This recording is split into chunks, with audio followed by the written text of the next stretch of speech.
Convido a amada congregação para a leitura no livro dos Atos dos Apóstolos.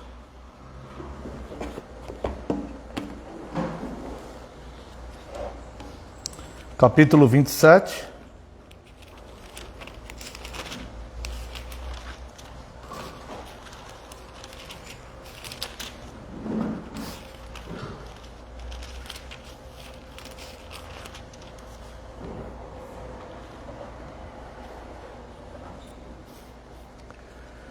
Este capítulo, irmãos, até o início do capítulo 28, ele vai mostrar uma viagem do apóstolo Paulo, que o apóstolo Paulo teve que fazer estando preso, uma viagem duríssima onde houve um naufrágio.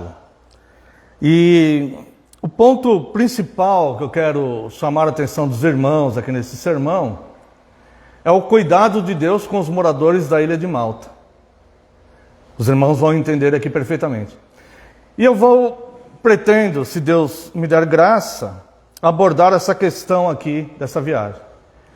Mas, ao final do culto, para que os irmãos tenham uma compreensão um pouco maior, aqueles que quiserem, pode observar o mapa ali, que os irmãos, eu trouxe um mapa e vou deixar ali para os irmãos verem como Deus ele conduz as coisas.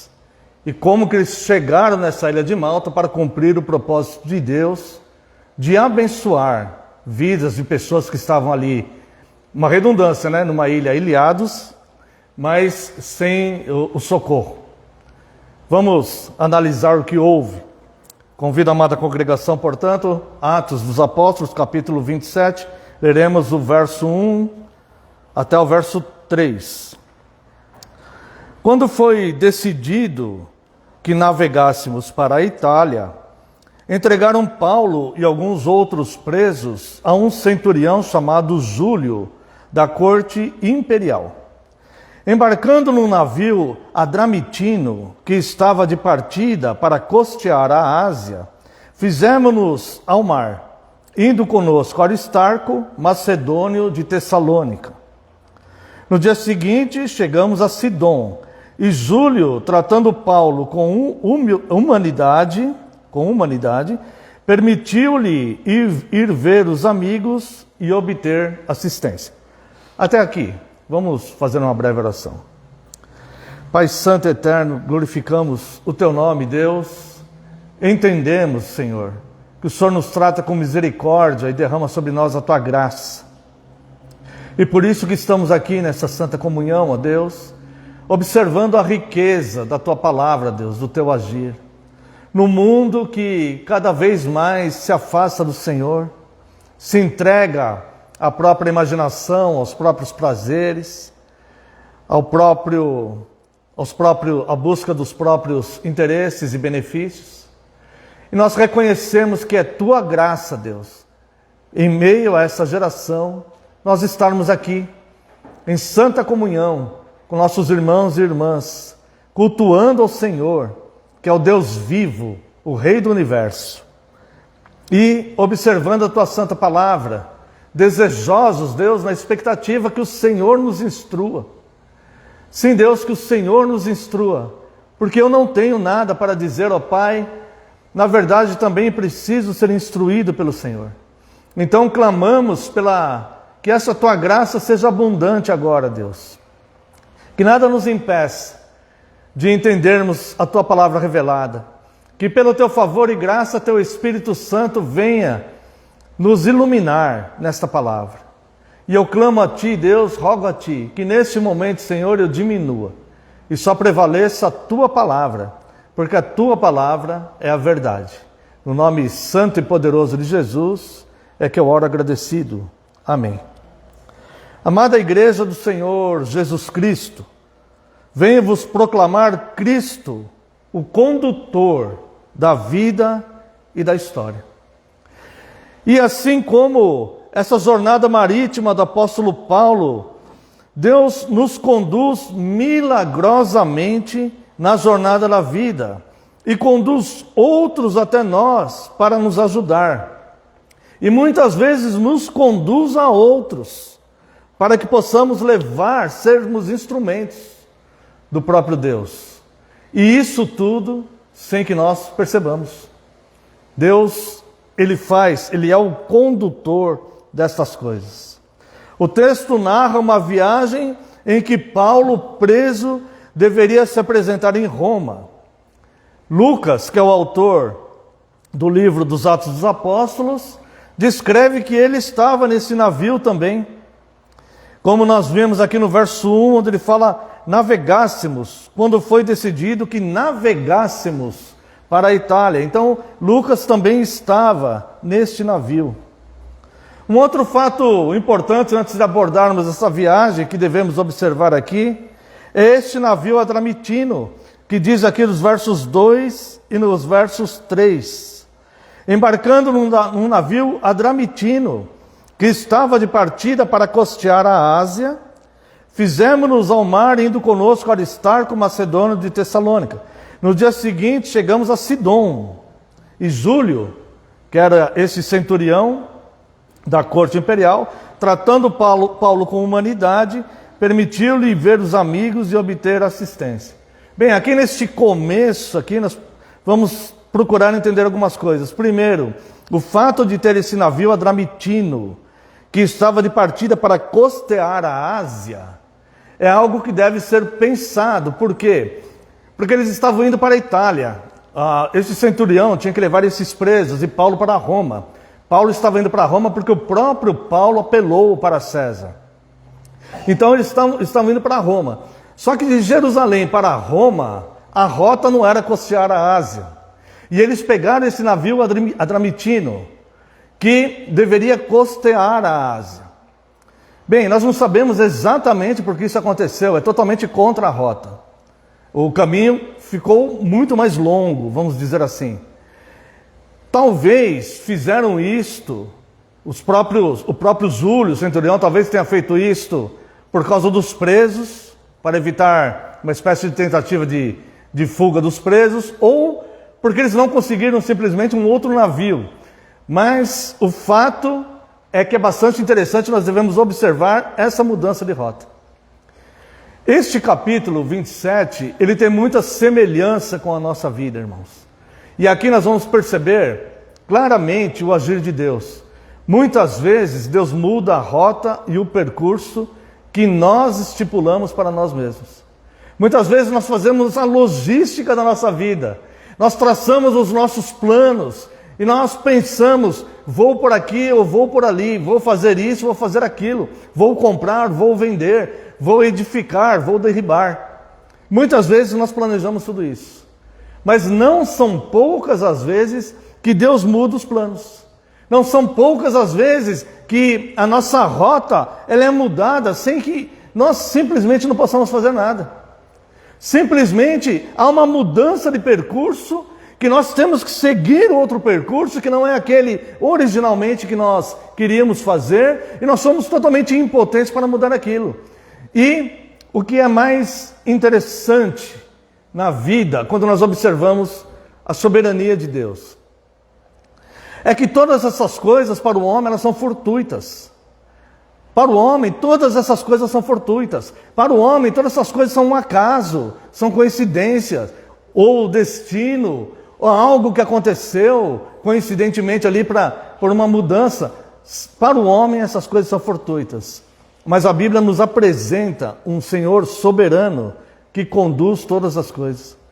E todas as mudanças que Deus faz na nossa vida é para algo bom, positivo e produtivo.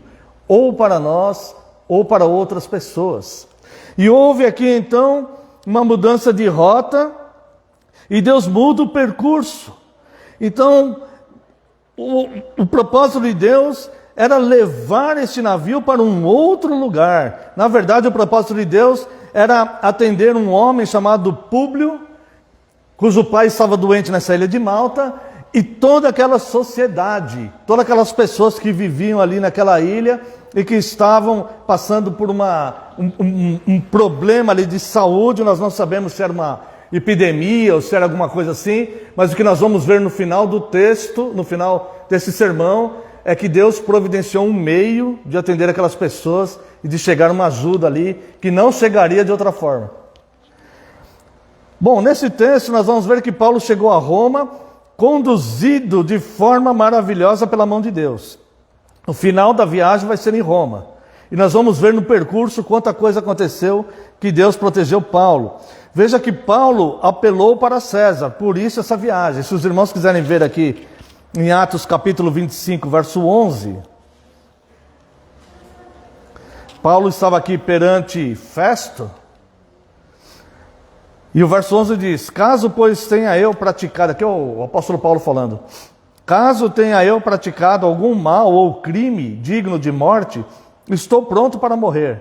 Se pelo contrário não são verdadeiras as coisas de que me acusam, ninguém, para lhes ser agradável, pode entregar-me a eles. Apelo para César. Então veja bem que Paulo, ele era cidadão romano, sendo acusado injustamente diante de Festo. Então ele pega e apela para César. Esse é o motivo de terem levado para Roma. Agora veja o propósito de Deus nisso, porque se Paulo não tivesse apelado para César, ele teria sido solto. Veja como Paulo, embora apóstolo, ele era um homem também. E ele fazia o que era certo, mas ele não tinha o controle das rotas e percursos da vida que só Deus tem. Como muitas vezes ele falava, queríamos ir para um lugar, mas o Espírito Santo não nos permitiu. Paulo várias vezes queria ir para a Espanha, mas não lhe foi permitido isso. Muitas vezes. Então Deus o conduzia para outros lugares, quando a intenção dele, enquanto homem, por melhor que fosse a intenção era também pregar o Evangelho, a intenção era também apresentar Cristo, a intenção era também edificar igrejas, mas não era exatamente aonde a mente dele queria fazer, mas sim aonde Deus o conduzia. Veja que Paulo, se ele não apelasse para César, ele fez o certo, ele era cidadão romano e falou, vou apelar a César. Mas, se ele não tivesse apelado para César, ele teria sido solto. Atos 26, 32. Então Agripa se dirigiu a Festo e disse, este homem bem poderia ser solto, se não tivesse apelado para César. Então veja que para Paulo seria muito mais simples se ele não tivesse apelado e tivesse ficado lá, seria solto. Mas ele não chegaria nesta ilha de Malta e Deus não exerceria o seu grande favor àquelas pessoas naquela ilha de Malta. Agora, é um fato que os caminhos de Deus são misteriosos, né? E quantas coisas teve que acontecer para que ele chegasse lá. Então nós vemos aqui alguns acontecimentos. Veja aqui, do verso 4 ao verso 8 do capítulo 27. Partindo dali, navegamos sob a proteção de Chipre, por serem contrários os ventos. E tendo atravessado ao mar, ao longo da Cilícia e Panfilha, chegamos a Mirra na Lícia. Achando ali o centurião, um navio de Alexandria, que estava de partida para a Itália, nele nos fez embarcar. Navegando vagarosamente muitos dias e tendo chegado com dificuldade diante de Quinido, não nos sendo permitido prosseguir por causa do vento contrário, navegamos sob a proteção de Creta, na altura de Salmona. Costeando-a penosamente, chegamos a um lugar chamado Bons Portos, perto do qual estava a cidade de Lazéia. Esse Bons Portos era na ilha de Creta, ali como o próprio texto diz, que era ali onde nasceu Tito. Lembra? Quando nós estudamos a carta de Tito, nós analisamos esta ilha, né? Então veja que Deus nem sempre nos deixa em bons portos. Eles chegaram num lugar chamado Bons Portos. O vento no mar estava contrário. Muitas vezes na nossa vida o vento também está contrário. E muitas vezes nós chegamos a lugares aonde a nossa mente nos sugere, aqui é um bom porto. É um bom lugar para ficarmos. Mas muitas vezes a ordem de Deus é, segue em frente. Segue em frente. Quem pode discernir a mente de Deus? Quem pode prescrutar os caminhos de Deus? Quem pode entender a grandeza de Deus? Ou, como disse Jó, no texto que nós lemos há pouco, quem pode encobrir o conselho de Deus? E Deus então os fez caminhar para esses lugares. Aí chega o verso 13 do capítulo 27. Perdão, verso 9. Depois de muito tempo, tendo se tornado a navegação perigosa, já passado o tempo do dia do jejum, admoestava-os Paulo, dizendo-lhes: Senhor, vejo que a viagem vai ser trabalhosa, com dano e muito prejuízo, não só da carga e do navio, mas também da nossa vida. Mas o centurião dava mais crédito ao piloto e ao mestre do navio do que ao que Paulo dizia. Não sendo o porto próprio para invernar, a maioria deles era de opinião que partissem dali para ver se podiam chegar a Fenície e aí passar o inverno, visto ser um porto de Creta, o qual olhava para o nordeste e para o sudeste. O apóstolo Paulo, ele conversa com Júlio e fala: olha, é melhor nós ficarmos aqui, porque pode ser que nós encontremos dificuldade na sequência da caminhada. Olha só como Paulo, que não era marinheiro, Paulo nem sequer era pescador como os outros apóstolos, como ele teve um discernimento de perceber algo. Mas diz aqui aquele Júlio que ele preferiu confiar no piloto. E o piloto achava que não deveria ficar em Creta, mas que eles deveriam ir para um outro lugar, porque o inverno se aproximava.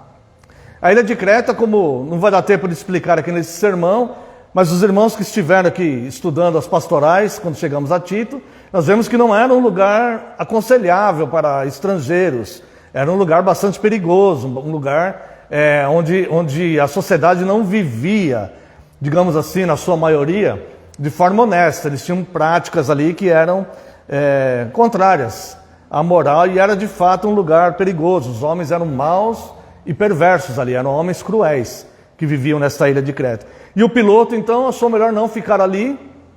Era um porto muito aberto para dois horizontes, e ele achou então melhor seguir caminho. Lembrando que há 2000 anos atrás eles não tinham toda essa tecnologia para prever temperaturas e tempestades em mar, como existem hoje nos navios, né? Pois vem aqui o verso 13. Soprando brandamente o vento sul, soprando brandamente o vento sul, e pensando eles ter alcançado o que desejavam, levantaram âncora e foram costeando mais de perto a ilha de Creta. Entretanto, não muito depois, desencadeou-se do lado da ilha um tufão de vento chamado Euroaquilhão. E sendo o navio arrastado com violência, sem poder resistir ao vento, cessamos a manobra e nos fomos deixando levar. Passando sob a proteção de uma ilhota chamada Cauda, a custo conseguimos recolher o bote. E levantando usaram de todos os meios para cingir o navio, e temendo que dessem Sirte, arriaram os aparelhos e foram a léu. Bem, os homens pensaram, por mais conhecimento que eles tinham, que o melhor seria não ficar em Creta. Mas procuraram navegar até de forma segura pela costa de Creta. Mas quando eles já tinham se afastado do porto, aí veio este vento chamado Euroaquilão, que é um vento, é um fenômeno que acontece nessa região, conhecido hoje da ciência. E este vento, ele acabou impulsionando o barco mais para frente. Ou seja, os ventos da vida enganam.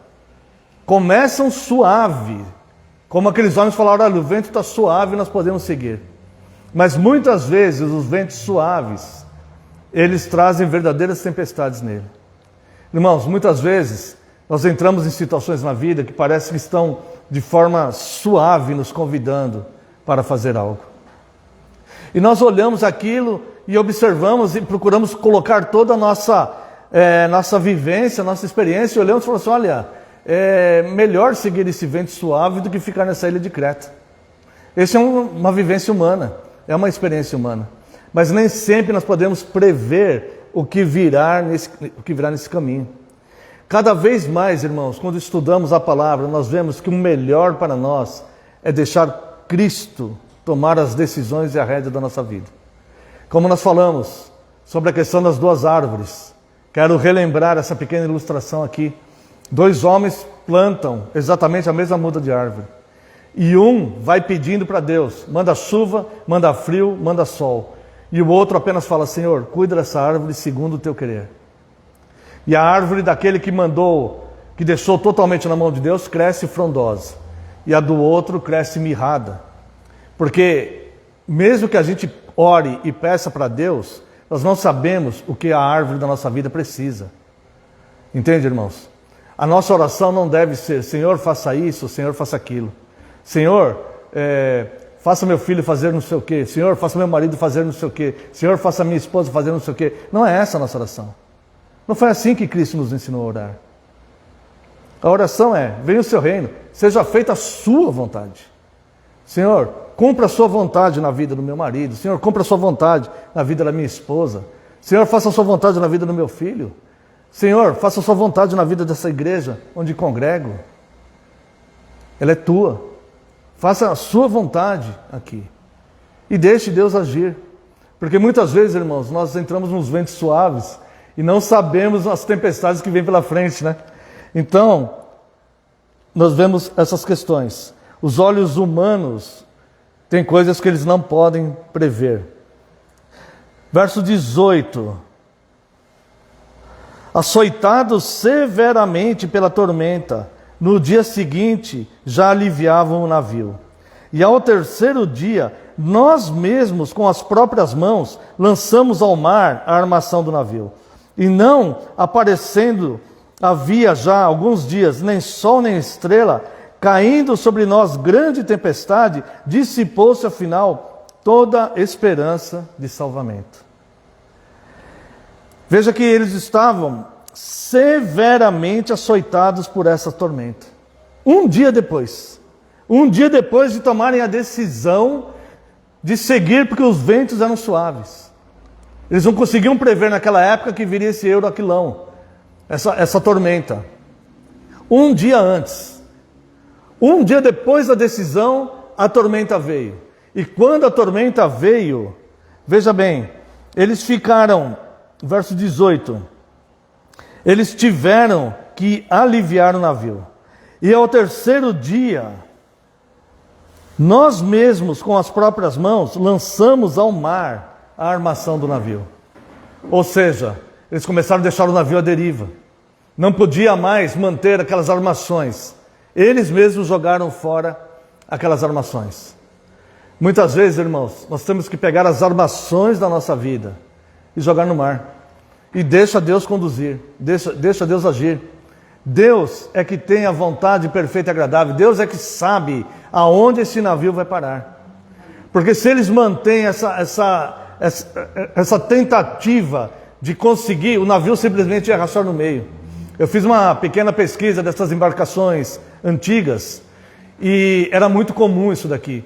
Quando havia uma tempestade muito grande, quando a força dos ventos e do mar era contrária àquelas embarcações, eles não tinham propulsão. Então, se eles tentassem, pelas forças humanas, com as armações, o timão do navio, essas coisas assim, muitas vezes o navio se cortava no meio.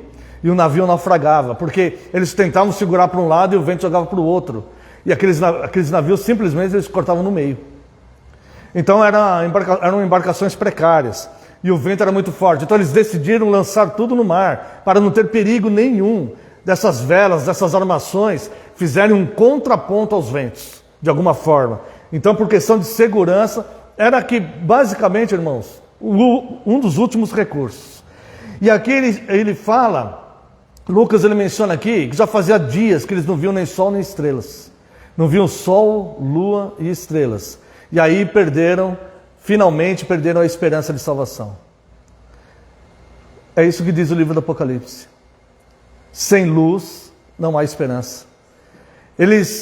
À noite, eles tinham que se conduzir pelo menos, eles sabiam mais ou menos, pelas constelações, mais ou menos, eles tinham conhecimento. Os marinheiros, eles tinham esse tipo de conhecimento. Eles simplesmente não sabiam onde eles estavam. Não tinha luz nenhuma de nada. Estavam totalmente perdidos. Quando o homem perde a luz, ele perde a esperança. Irmãos, quando a pessoa abandona a palavra de Deus, quando a pessoa abandona Cristo, que é a luz dos homens, quando a pessoa começa a não dar o devido valor que essas coisas têm na nossa vida para nos conduzir com segurança, para que nós possamos ver o caminho, para que nós possamos entender aonde estamos e para onde estamos indo, para que nós possamos confiar, o que resta para o ser humano é perder totalmente a esperança. Sem luz não há esperança. A pessoa tenta, e chega um momento que ela começa a perder de fato a esperança. Verso 21. Havendo todos estado muito tempo sem comer, Paulo, pondo-se em pé no meio deles, disse: Senhores, na verdade era preciso terem me atendido e não partir de Creta para evitar este dano e perda. Mas já agora vos aconselho bom ânimo, porque nenhuma vida se perderá de entre vós, mas somente o navio. Deixa eu ver até onde eu tenho que ler. Porque esta mesma noite um anjo de Deus, de quem eu sou e a quem sirvo, esteve comigo, dizendo: Paulo, não temas, é preciso que compareças perante César. E eis que Deus, por sua graça, te deu todos quantos navegam contigo. Portanto, senhores, tende bom ânimo, pois eu confio em Deus, que sucederá do modo por que me foi dito, porém é necessário que vamos dar a uma ilha. Olha só como Deus revelou para ele aqui, irmãos, quando todos já estavam perdendo a esperança. Lembra que Júlio, o centurião, ele decidiu não ouvir Paulo, mas dar crédito ao piloto. E o piloto disse: o vento é suave, vamos seguindo. Aqui, eles ficaram, tiveram que a tormenta, o Euroaquilão veio, eles foram lançados para alto mar, para mar aberto mesmo, deixaram a costa da ilha de Creta, foram cada vez mais lançados em mar aberto, e há dias que eles não viam sol, lua e estrela, sem luz nenhuma. Jogaram a armação como que basicamente um último recurso, e perderam a esperança. Perderam totalmente a esperança. Mas aí Paulo resolveu ser luz.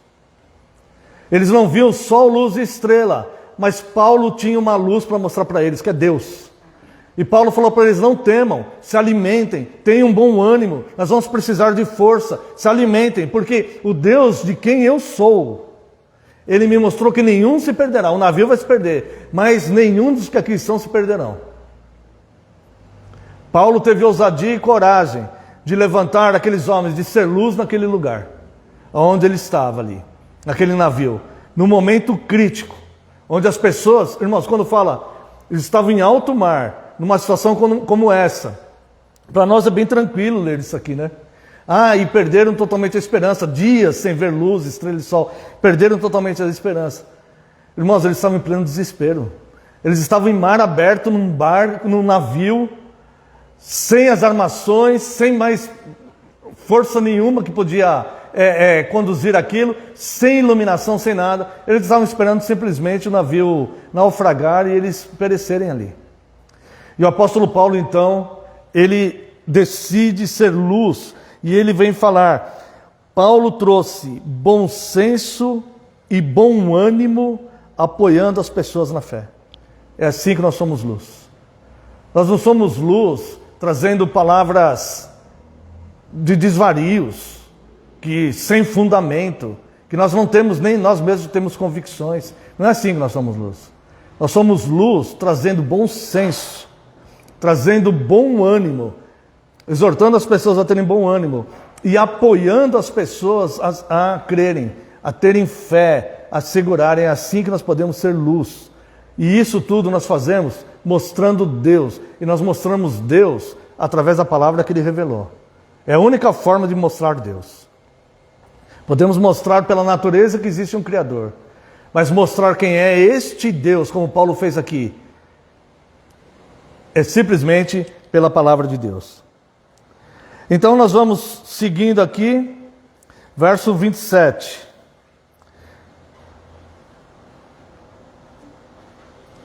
Quando chegou a 14ª noite, 14 noites de naufrágio ali, não é naufrágio, é a deriva. Quando chegou a 14ª noite, sendo nós batidos de um lado para outro no mar Adriático, por volta da meia-noite, pressentiram os marinheiros que se aproximavam de alguma terra. E lançando o prumo, acharam 20 braças. Passando um pouco mais adiante, tornando a lançar o prumo, acharam 15 braças. E receosos de que fôssemos atirados contra lugares rochosos, lançaram da popa 4 âncoras. E oravam para que rompesse o dia. Procurando os marinheiros fugir do navio, e tendo arriado o bote no mar, a pretexto de que estavam para largar âncoras da proa, disse Paulo ao centurião e aos soldados: se estes não permanecerem a bordo, vós não podereis salvar-vos. Então os soldados cortaram os cabos do bote e o deixaram afastar-se. Os marinheiros tinham conhecimento. E eles pressentiram que tinha alguma coisa ali. Falou: a hora que esse navio bater, o navio vai romper no meio. E eles tentaram ainda algumas manobras ali, do jeito precário que já estavam, sem as armações do navio. E eles, pela experiência marítima que eles tinham, eles falaram: esse navio vai bater, vai romper no meio. E o que os marinheiros fizeram? Desceram o bote para eles mesmos se salvarem. Os marinheiros fizeram isto. E aí Paulo, percebendo isto, veja como nós devemos estar atentos às situações. E a nossa família, por exemplo, a nossa igreja, a nossa casa, aos perigos que podem acontecer. Paulo estava atento. E Paulo, percebendo isso, foi falar com Júlio, falou: não deixa os marinheiros ir embora, porque se eles forem embora, nós não vamos poder nos salvar. Irmãos, a fé, o bom senso e o ânimo. A fé que Deus me falou que ninguém vai se perder nesse navio. O bom senso, Deus vai usar esses marinheiros, porque eles são os profissionais. Se tem alguém aqui que pode controlar um pouco de alguma coisa aqui, são eles. Então, irmãos, nós devemos reconhecer que Deus colocou pessoas que muitas vezes são capazes e competentes para nos ajudar em algumas situações da nossa vida. Nós devemos confiar no piloto do navio, nós devemos confiar no piloto do avião. Nós não vamos entrar no avião e falar: não, deixa que Deus vai nos guiar. Não, nós precisamos de um piloto. Nós precisamos de alguém que saiba o que está fazendo. Nós precisamos disso. Então, a nossa fé, ela não é uma fé desvairada. Se por algum motivo falhar isso, Deus a si mesmo pode nos salvar, se esse foi o propósito dele. Mas Deus nos deu tudo que existe porque Deus permitiu. Por exemplo, os recursos da medicina. Deus pode curar uma pessoa sem tomar o remédio? Pode. Mas se Deus permitiu que existam as circunstâncias, nós podemos também recorrer a elas. Então nós precisamos, irmãos, de entender que a nossa fé, ela não é uma fé desvairada, mas ela é uma fé de bom senso.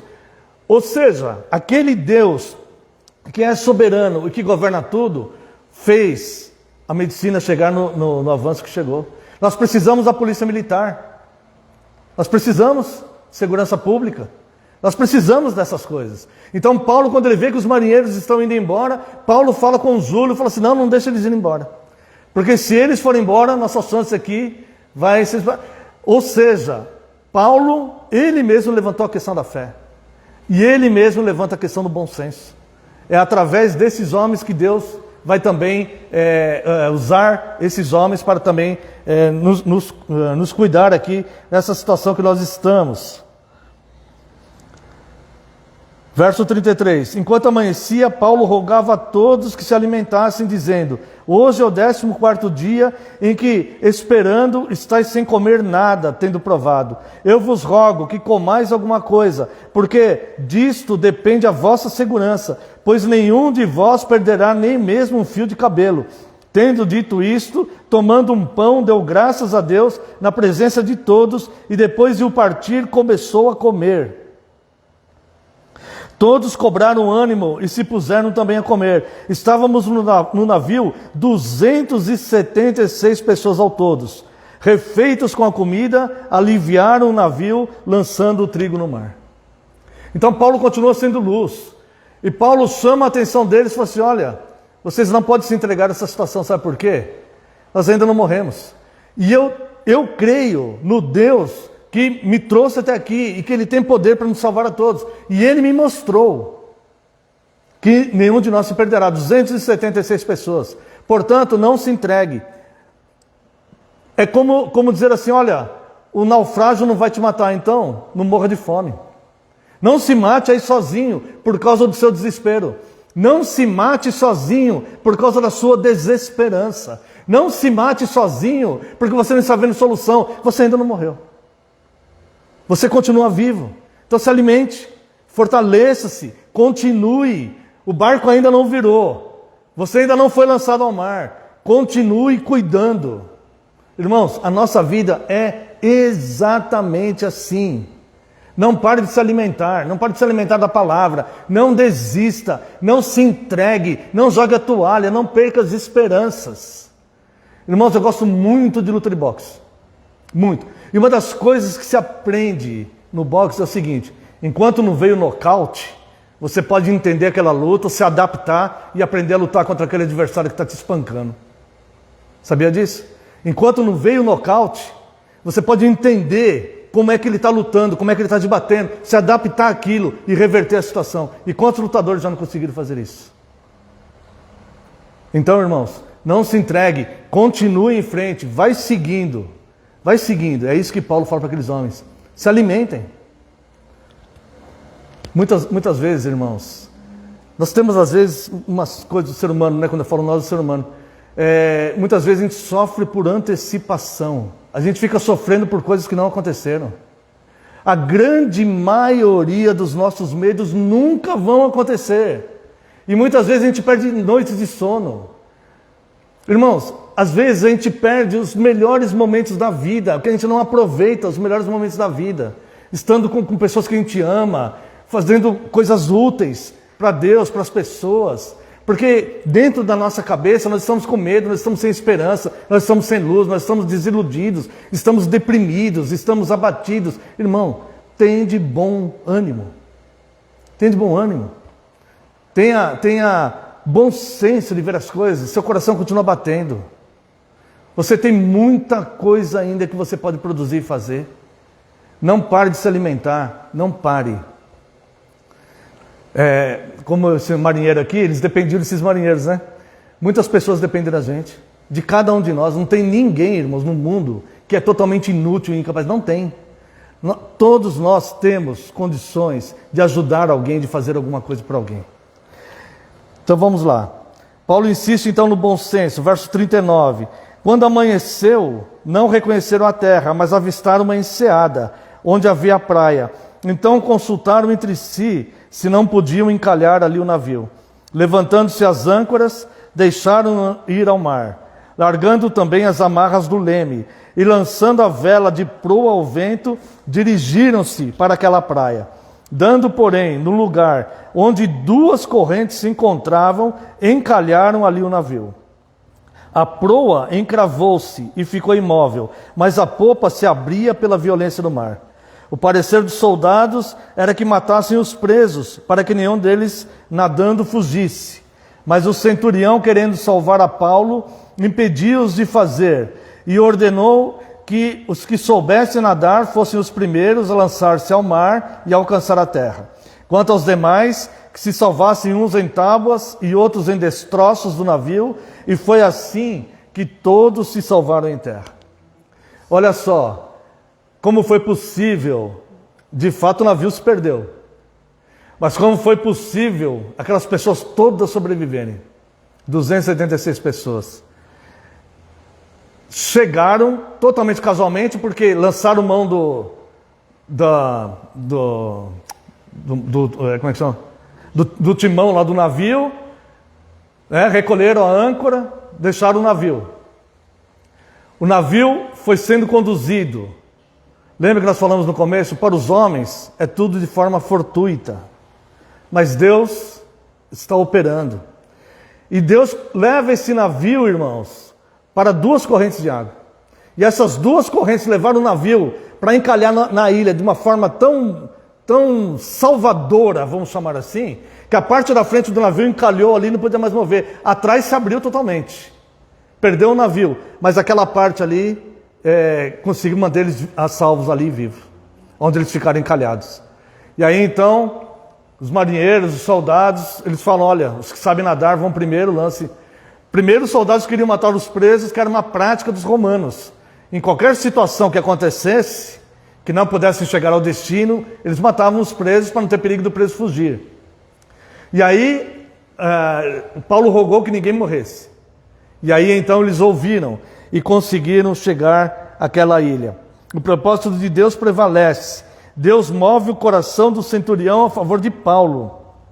A palavra de Deus a Paulo se cumpriu e todos se salvaram. Os soldados só não foram mortos porque o centurião simpatizava com Paulo. Deus moveu o coração daquele centurião a favor do Paulo. A palavra de Deus diz assim, como ribeiros de água que se movem de um lado para outro, assim é o coração dos poderosos na mão de Deus. Quando você precisa resolver uma situação e precisa que algum que seja mais poderoso que você tome determinada decisão, ore a Deus e fale a Deus, Senhor, assim diz sua palavra diz isso, e eu creio na sua palavra. O justo viverá pela fé, o justo viverá pela sua fé.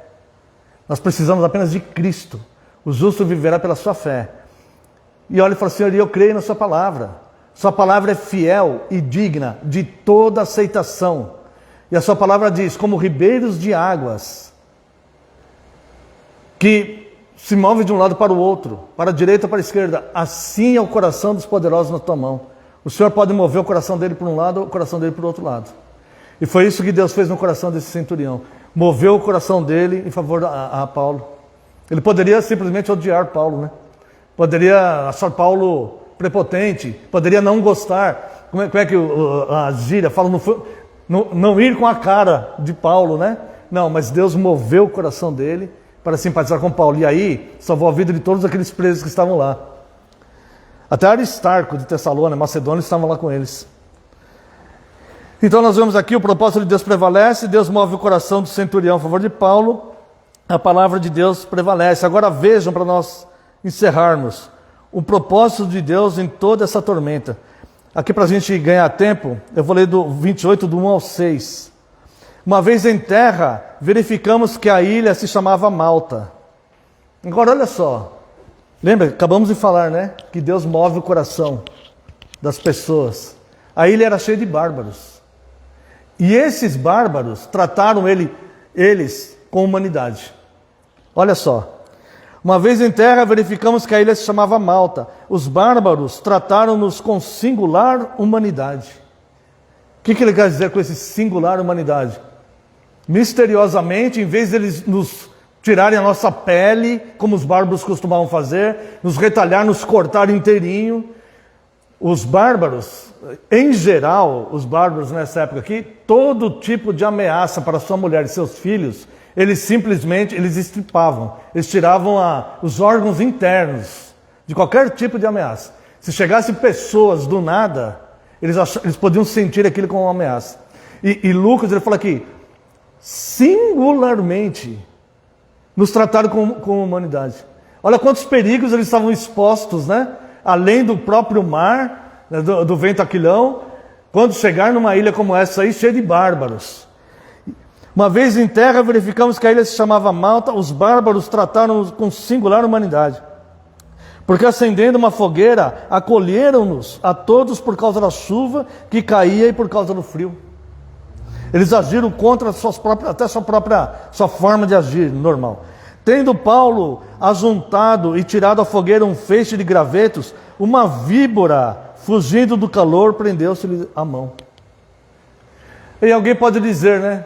Poxa, mas para que tudo isso, né?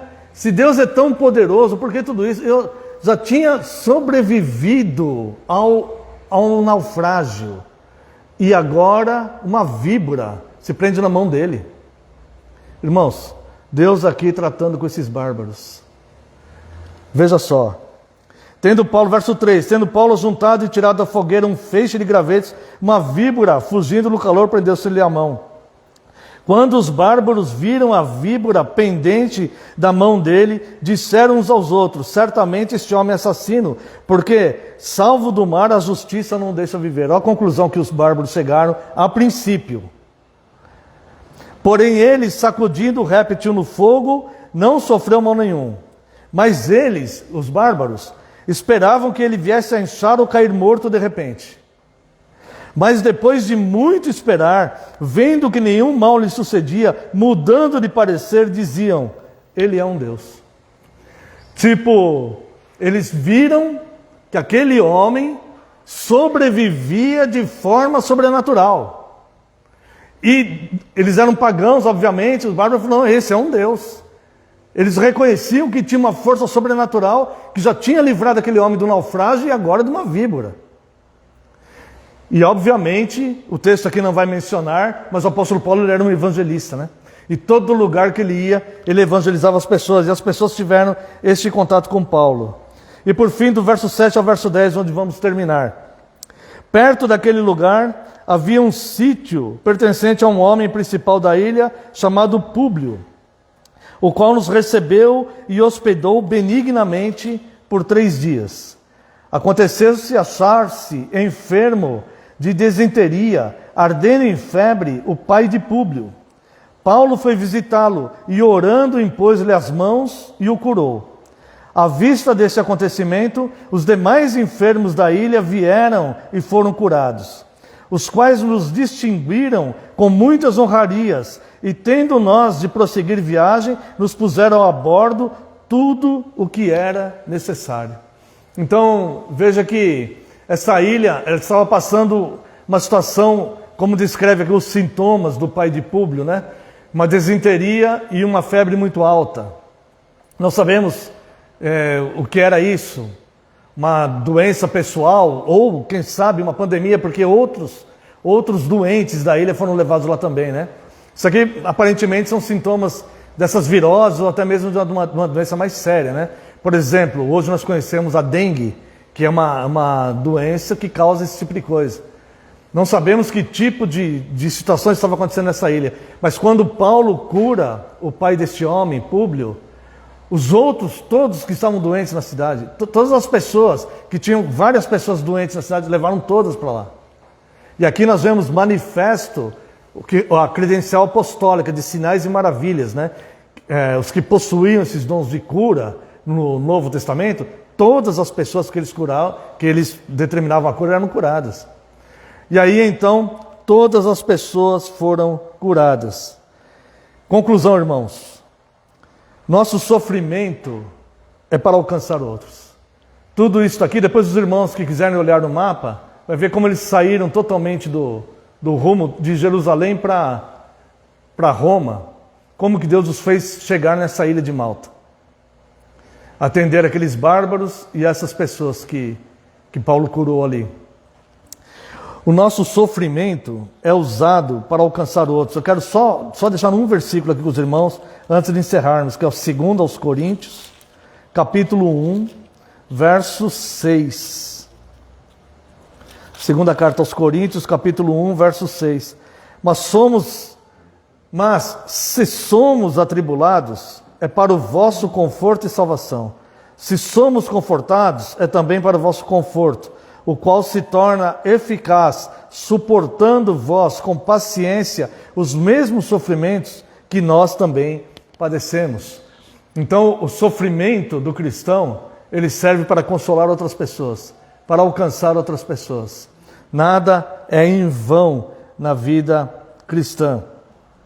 E assim, pelo sofrimento de muitos, nós também fomos alcançados e confortados. Se nós estamos hoje aqui reunidos, estudando a sã doutrina, é porque pessoas deram a vida para que pudéssemos chegar neste ponto. Confie e descanse no Deus da história, que mantém o universo.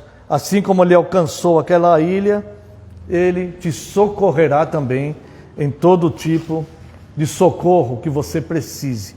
Quero convidar os amados irmãos para louvarmos a Deus com o hino 51. Como resposta a esse sermão.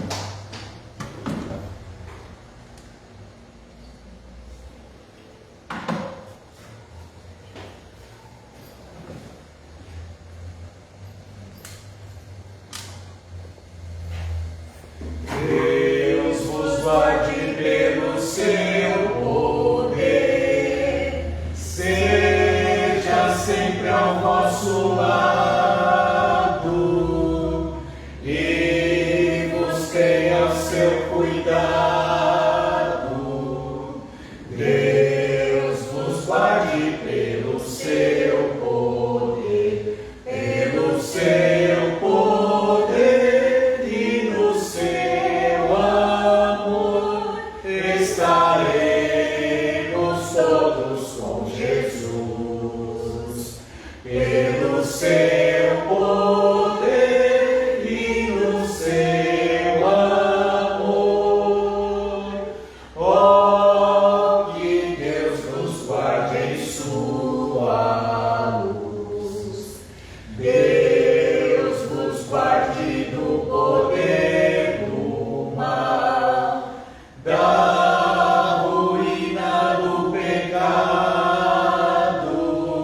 todos com Jesus, pelo seu poder e no seu amor. Ó, que Deus nos guarde em sua luz. Deus vos guarde no seu grande amor, consolados e contentes,